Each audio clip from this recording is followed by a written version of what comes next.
Hello，大家好，现在大概是4点20分，有股友就问这3只股，第一只呢就是它 a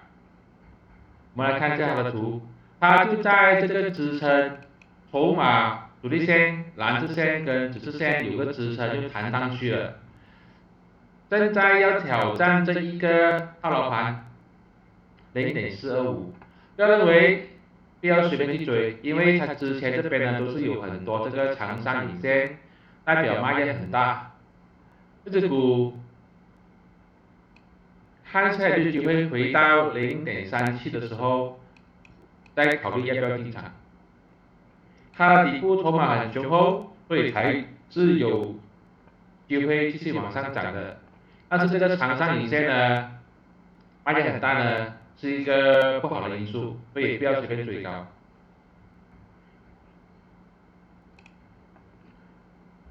下一个是 AHSAS，这只股呢今天就很牛，又跳上去了。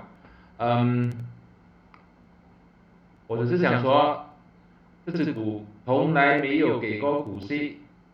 过去上市以来大多数都是亏钱的，所以现在很多人认为它还会赚大钱，我不认同啊。但是股价就这样子，它跳上去，很多人去追，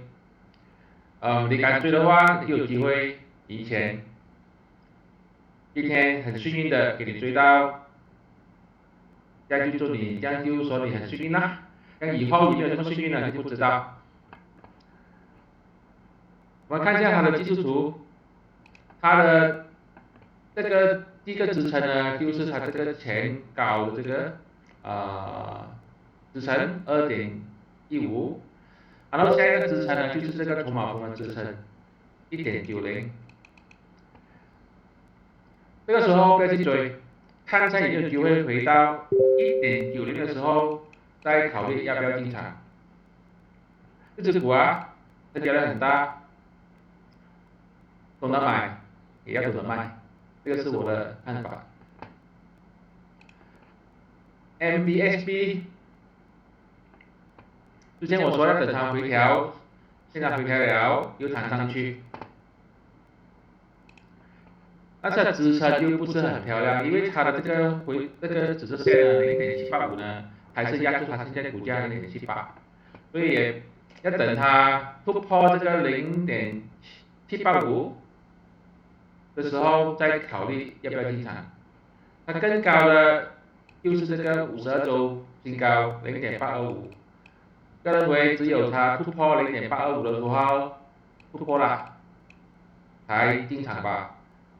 突破0.825进场。底部筹码还是很雄厚，所以突破的话还是有机会继续往上冲。这些都是我的个人看法，并没有任何的买卖建议，谢谢大家。